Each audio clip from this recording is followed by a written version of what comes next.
Doctor Cavallo, buenas noches. Buenas Gracias noches. por este honor de tenerlo de manera presencial, porque hacía tiempo, ¿no?, que no iba a un estudio de televisión. Así es. Gracias por invitarme. Doctor, hay 137 países en el mundo que tienen inflación más abajo del 10%. Ujú. ¿Por qué no le encontramos la vuelta? ¿Qué tenemos? ¿Somos marcianos? No, lo que pasa es que en Argentina, mucha gente en el pasado y también en el presente se beneficia por la inflación y creen que la inflación le puede resolver sus problemas. Por supuesto, no es la mayoría de la población, no es la gente más pobre, por supuesto, ni la clase media, que se perjudican claramente por la inflación. Pero hay una tendencia que se ha ido consolidando en el tiempo, y es que cuando, por ejemplo, una empresa está muy endeudada o el gobierno está muy endeudado y ahí se insinúan problemas de naturaleza financiera, en general se piensa que un golpe devaluatorio inflacionario resuelve el problema. Un fogonazo. Claro, no lo resuelve el problema, sino que lo tira sobre las espaldas del resto de la población, de los ahorristas porque le licúan los ahorros, o de los trabajadores porque le licúan el salario. O sea, los políticos y parte del empresariado, está diciendo usted, Sí, que le conviene la inflación. pero lamentablemente los políticos, o muchos políticos, ven también piensan en términos de endeudar a los gobiernos provinciales, nacionales, nacional y municipales. También se ven tentados a buscar paga a Dios, es decir, no pagar las deudas, ¿no? Y la inflación es una forma de defoltear las deudas internas. O sea, cuando se llega a una situación en la cual hay que sacarse de arriba deudas internas en pesos, el mecanismo para sacarse de arriba las deudas internas es la aceleración inflacionaria, la devaluación y la inflación. Ahora, ese acostumbramiento se hizo carne en muchos dirigentes políticos. Hay dirigentes políticos que dicen, no, se necesita un poco de inflación. Un poco de inflación siempre es bueno para la economía. No está mal un poco de inflación, claro. ¿no? Entonces, claro, si uno admite eso, se va metiendo en un problema del cual luego es muy difícil salir. ¿Qué es lo que pasó en Argentina desde el 2002 en adelante? Se creyó que con una fortísima devaluación, con la especificación de todos los contratos que estaban en dólares, se iba a resolver el problema de la crisis financiera. En realidad lo que se hizo fue, se defolteó la deuda externa y la deuda interna. Se le tiró sobre todo los ahorristas el peso de los ajustes que iba a hacer el gobierno y el sector privado que estaba endeudado en dólares, y se introdujo la inflación en la economía. Luego tuvimos unos años en los que las circunstancias externas permitieron que la inflación no se tornara Claro, si yo demasiado fuera, grave. por ejemplo, no sé, un Mendiguren, le diría, bueno, ahí empezamos a crecer. No, no es cierto. Al contrario, esa fuertísima devaluación del 2002 aumentó los índices de pobreza a niveles increíblemente altos, quizás tan altos como los que lamentablemente tenemos de nuevo ahora. Aumentó la desocupación, aumentó la recesión, y además le creó al gobierno la idea de que podía recaudar con retenciones, por ejemplo, y un montón de gravámenes que le fue metiendo no solo al sector agropecuario, sino también al sector industrial, porque se pensaba que, bueno, que el dólar era tan caro y la moneda estaba tan devaluada que el sector privado aguantaba cualquier cantidad de impuestos. Y después se engolosinó con los aumentos de los precios de las commodities que Claro. le dio. Y eso permitió un aumento del gasto público que es increíblemente alto. Ahora, ¿no? volvamos un segundo a ese Sí. punto porque es clave en la historia argentina. ¿Qué habría hecho usted en ese momento, por ejemplo? O sea, había una devaluación, de hecho, casi.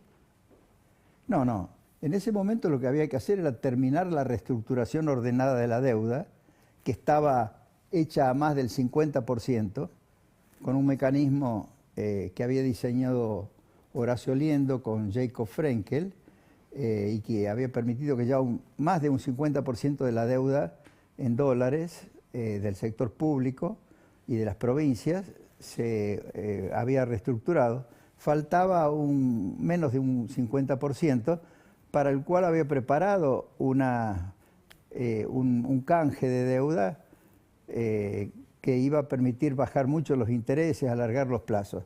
Y después de eso, una vez que ya no hubiera vencimientos de deuda a corto plazo, había que dejar flotar el peso, pero sin especificar. O sea, la destrucción del régimen monetario no fue la devaluación. Incluso Remes-Lenikov no tenía idea de especificar. Lo que tenía idea Remes-Lenikov era producir una devaluación de 1 a 1,40. Pero ahí se les metió este señor de Mendiguren con la idea, obviamente tratando de beneficiar a todos los que estaban endeudados en dólares bajo ley argentina, con lo que se llamó la pesificación compulsiva.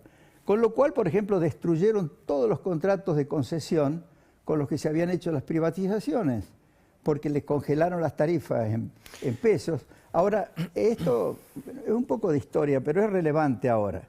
Es relevante ahora porque, por ejemplo, se habla de que la gran solución en el año 2002 en adelante vino por un acuerdo social donde estaba... Ujú. Se habla ahora de un acuerdo social. Claro. El gobierno habla de un acuerdo social. Pero esa mesa de los argentinos, lamentablemente, al ser una mesa más bien de naturaleza corporativa, permitió que se emitiera una idea tan descabellada como esta de la especificación compulsiva. Doctor, quiero... Entonces, eso es muy peligroso, porque imaginémonos ahora, sí. supongamos que esta misma idea, como yo veo que les preocupa mucho que tengamos una economía bimonetaria, Ujú. que la gente trate de protegerse ahorrando en dólares y que haya muchas transacciones en dólares. Imagínense que ahora se les vuelve a meter la idea de la especificación compulsiva, ¿no? ¿Y usted cree que puede pasar eso? Yo espero que no pase, pero si llegara a ocurrir, ahí sí que se terminó la idea de que a corto plazo pueda haber una inflación por lo menos estable. No digo baja porque no la va a haber, pero por lo menos estable, ¿no? Doctor... Esas cosas son muy peligrosas cuando la economía se trata de manejar con acuerdos entre corporaciones, o sea, no con una dirigencia política que tenga ideas muy claras de lo que quiere conseguir y de cómo conseguirlo, sino que se dice acá hay que hacer un acuerdo Bueno, de eso tipo lo quería corporativo. preguntar. Se pueden filtrar decisiones y posiciones que terminan de desorganizar completamente a la economía. Doctor, usted lo conoce bien, Alberto Fernández. De Sí. hecho, en el Caballo 99 estaba en la campaña, tengo entendido. Después estaba en una No, lista. cuando yo fui candidato junto con Vélez a jefe de gobierno de la ciudad, Estaba. estaba Alberto Fernández, pero era el cuarto de un Perfecto. cuarteto. Bueno, eso le quería preguntar. ¿Usted cree que está capacitado el presidente para manejar una situación así hoy? Bueno, si él revisara todas las declaraciones que él hizo antes de ser postulado candidato a presidente por Cristina, todos los videos que están en YouTube, yo creo que ahí él podría, escuchándose él mismo, podría armar un muy buen programa económico, porque todas las ideas y todas las críticas que él le hacía a Cristina hasta el 2015 eran muy sensatas y eran las mismas críticas que hacían los economistas que entienden cómo funciona la economía. Lo que pasa es que yo creo que Alberto Fernández es una persona que no tiene convicciones y tampoco tiene, en mi opinión, el coraje que se necesita para ser líder. O sea, ¿cómo puede ser que él acepte todas las cosas que le ha hecho, le ha dicho Cristina y los adláteres de Cristina y siga aguantando? Él tendría que plantarse y decir, bueno, estas son mis convicciones, con esta gente me voy a manejar y posicionarse como presidente. Eso es lo que le falta liderazgo, le falta personalidad como para realmente liderar un proceso y ser presidente de la nación. ¿Qué Argentina imagina en estos 2 años que vienen de gobierno y hacia adelante? Con lo que está viendo las variables económicas. Bueno, yo creo que habría que ser mandrake para... No, está bien, pero poder... usted escribió un libro Estanflación, Carlos, hace tiempo y fue lo que ocurrió. No, Carlos ha hecho una descripción muy realista de las circunstancias políticas y del devenir político, ¿no? Yo creo que en materia económica podrían hacer algunas cosas para evitar que no se llegue al 2023 en una situación no muy diferente a la actual, sino mucho peor. O sea, pueden evitar todavía un empeoramiento grande de la economía, pero tienen que hacer algunas cosas. Por ejemplo, ahora no solo hay inflación alta, 50% anual o incluso más del 50% anual, sino que hay mucha inflación reprimida artificialmente por congelamiento de tarifas, por controles de precios, por amenazas de que si se comportan de una manera diferente los van a sancionar con la... O sea, usted saldría de los acuerdos de precios, de los controles de precios. Yo creo que una de las primeras cosas que tendría que hacer a partir del 15 es dejar que se sincere la economía, sacar todos estos controles, y no digo los controles de cambio, sobre eso en todo caso después voy a volver, pero todos estos mecanismos de represión de la inflación, lo mejor es que los saquen cuanto antes, porque si se demoran en sacarlos, cada vez va a haber más presión dentro de la olla, y cuando la realidad los obligue a sacarlo, o lisa y llanamente ya el gobierno no tenga poder como para poder asegurar que se cumplan todas esas medidas, ahí sí va a haber un evento muy, muy desagradable, un fogonazo de la inflación. Por eso, lo mejor que podría hacer el gobierno es dejar que todos los precios, y dejo de lado el tema del tipo de cambio porque eso merece un comentario. O sea, el cepo aparte. no, pero los precios dejarlos libres todos. Todos los precios dejarlos libres, incluido el dólar libre. Es decir, bueno, antes que nada quiero recalcar que tienen que tener coraje de sincerar las tarifas también. ¿Cómo puede ser? Porque ese es quizás el más importante de todos los sinceramientos que hay que hacer. Porque ese genera un déficit fiscal de 3% del Producto Bruto o incluso más, si uno hace bien los cálculos. Y ese déficit fiscal que se agrega a todos los otros gastos excesivos y los déficits que generan esos gastos, es un factor que impide avanzar hacia la estabilización, o cualquier tipo de estabilización, incluso que impide mantener la inflación en los niveles en que está ahora y que empuja Ahora, la doctor, inflación hacia arriba. Mire el nivel de atraso que tienen las tarifas y el nivel de pobreza que hay. Uno imagina que puede llegar a ser un desastre subir las tarifas en el nivel que deberían subir. Bueno, es que no. El tema de que un aumento de tarifas va a aumentar la pobreza, yo creo que es equivocado. Lo que puede aumentar la pobreza es una devaluación significativa, es así, que seguro que aumenta la pobreza.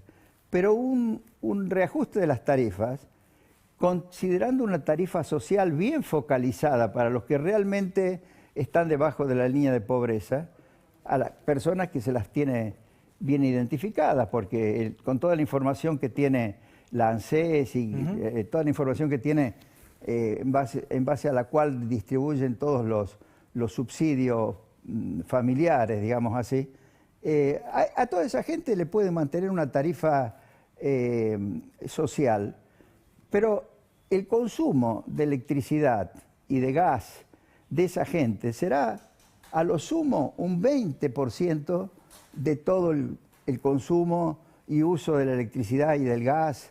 El tema del transporte es un poco más complicado, porque obviamente los que usan el transporte público son los pobres, la gente del conurbano.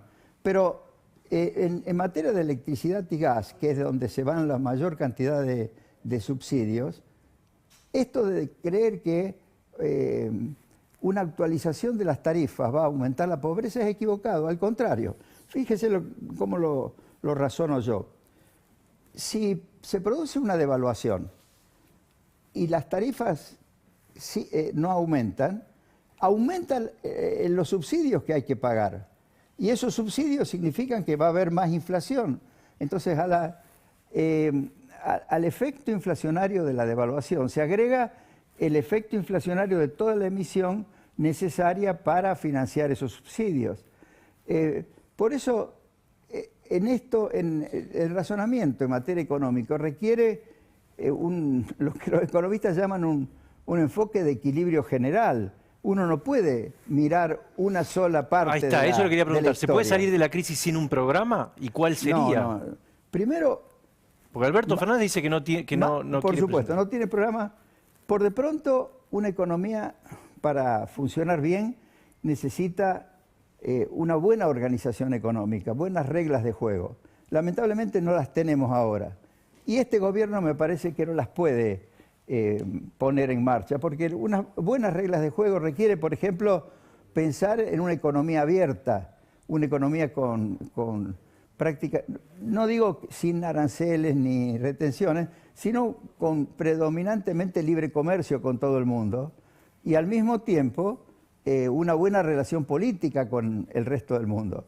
La política exterior, tanto la comercial externa como la política internacional del país, son muy complementarias. Lamentablemente, Alberto Fernández, yo creo que a instancias de las posiciones de Cristina y del kirchnerismo, se lleva bien con Maduro, con Ortega en Nicaragua, con Canel en Cuba, y lo invita a Rafael Correa y a Evo Morales. Es decir, con ese tipo de relaciones internacionales, lo que hace es desprestigiar a la Argentina y desprestigiarse el gobierno y crear inconvenientes en la relación con el mundo que es importante desde el punto de vista tanto político como económico. Pero no voy a plantear que este gobierno haga lo que no puede hacer, porque yo creo que esa política internacional que tiene no la va a poder cambiar, Cristina no le va a dejar cambiar. Pero sí algunas cosas puede hacer, como por ejemplo dejar que se sincere el funcionamiento de la economía. Y hay una en particular que a mí me parece importante para este gobierno y para el que venga, y es que hay que volver a acostumbrar a la gente a manejarse con un mercado cambiario libre. Pero ahora, ¿pero eso es devaluar o no? No, porque una cosa es el mercado controlado, con los controles de cambio, que fija el precio del dólar para las exportaciones y para las importaciones, para el comercio exterior.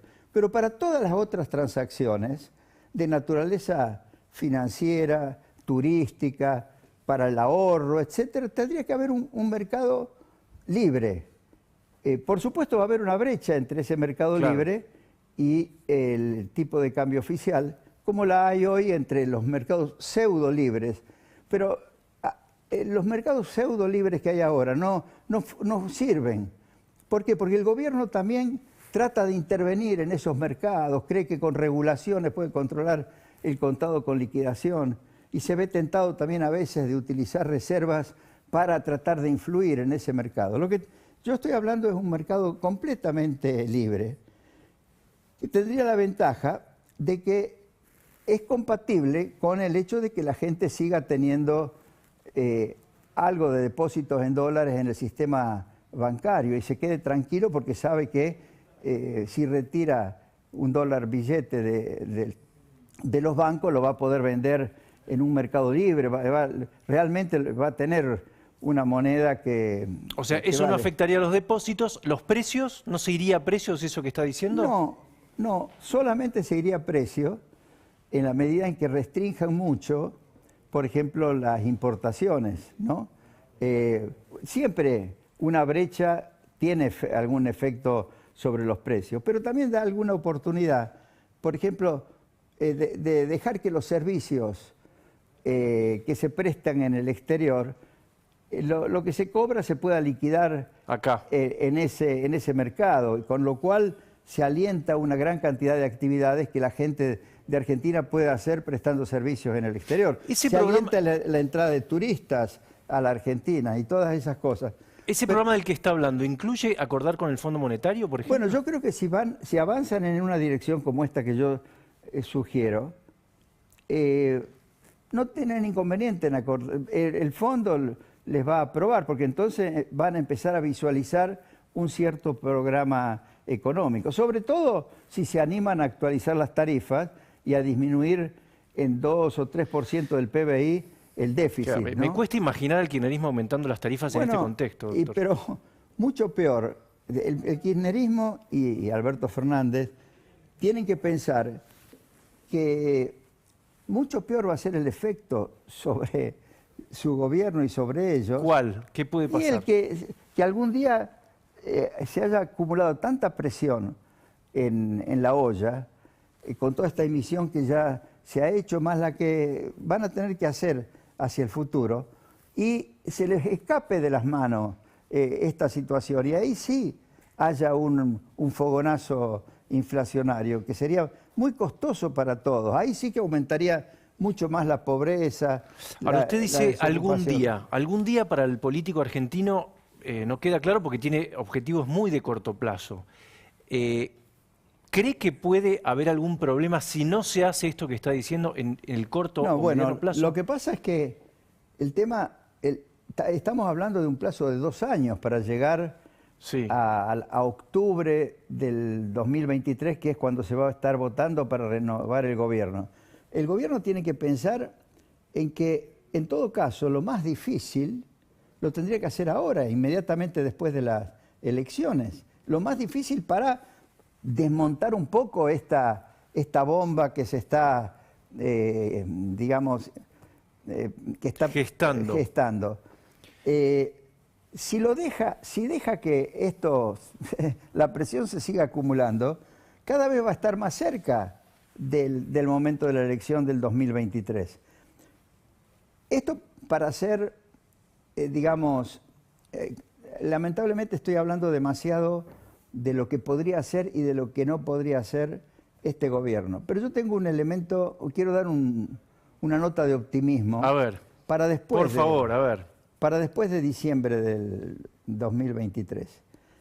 Carlos tiene razón que dentro de Juntos por el Cambio hay varios candidatos y que seguramente van a competir para definir quién va a ser finalmente candidato a presidente. También señaló el rol de Milei, creando de alguna manera o llevando a un cierto enfrentamiento entre la posición de Macri y la posición de Rodríguez Larreta. Pero yo quiero dar una nota de optimismo porque yo he hablado con prácticamente todos los candidatos ¿Con Rodríguez Larreta me enteré el otro día? Sí, pero también con Macri y también con Patricia y con muchos de los economistas. Y yo veo que hay un elemento en común de todos ellos que creo que es muy positivo. Y es que todos están tratando de pensar qué plan económico, qué reglas de juego, qué programa, qué política exterior van a Están hacer... tratando de tener un plan, dice usted. Claro, y de tener equipos de gente.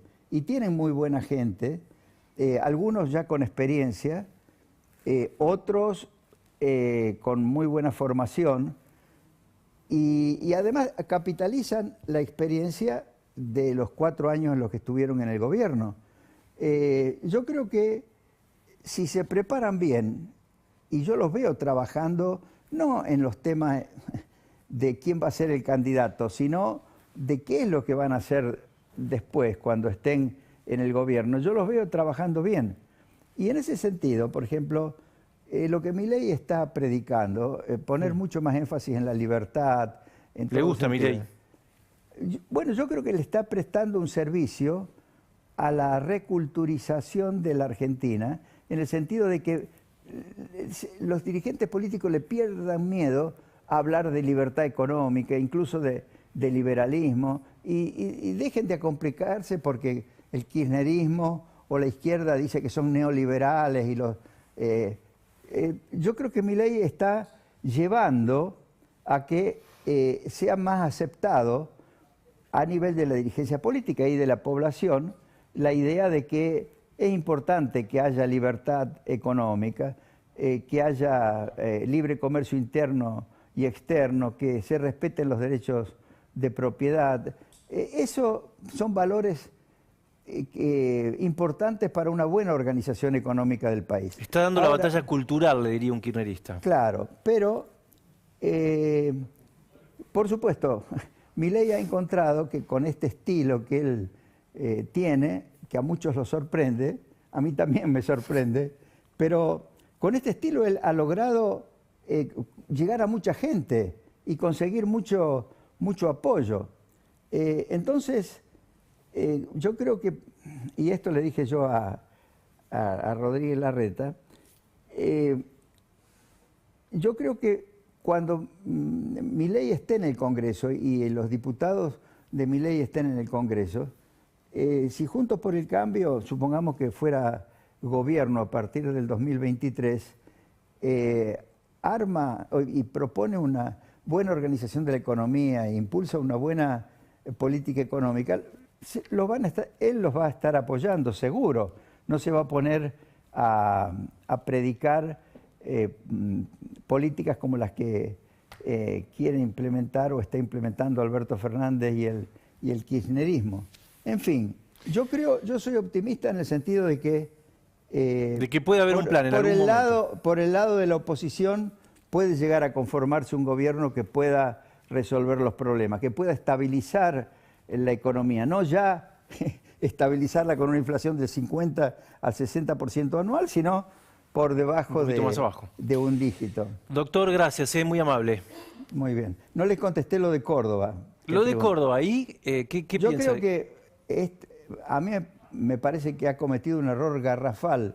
Lo de integrar la provincia, ¿por qué? A ver. Córdoba es una provincia donde justamente la cultura económica y política es de avanzada. En realidad, por ejemplo, yo hoy leí que todos los think tanks, todos los centros de investigación que hay en Córdoba y que nacieron, el primero y más importante fue la Mediterránea, pero hay varios otros, incluso los departamentos de economía de las universidades, la Bolsa de Comercio, están trabajando en la formulación de un plan, no para un determinado partido político, sino, para como todos. Fue el caso de la Fundación Mediterránea, para dárselo a la dirigencia argentina. Eso ocurre en Córdoba y hay una gran coincidencia en las posiciones que tiene Schiaretti y la gente de Schiaretti, con las que tienen también la gente de Macri allá o de Juntos por el Cambio, y tienen muy buenos políticos y muy buenos economistas. Eso, ojalá un gobierno aproveche ese tipo de realidad, ¿no? Por eso lo de Alberto Fernández es realmente sorprendente, es desconocer una realidad que un dirigente político tendría que valorarla, ¿no? Y no atacarla. Doctor, muchísimas gracias, muy amable. Muy bien. Crece la tensión en La Matanza, en un ratito vamos a estar ahí. Viene Vilota a hablar del último tramo de la campaña esta semana y Marcos Buscalia, ¿hay devaluación, sí o no? El doctor Cavallo no devaluaría. ¿Qué piensa Marcos Buscalia? Ya volvemos.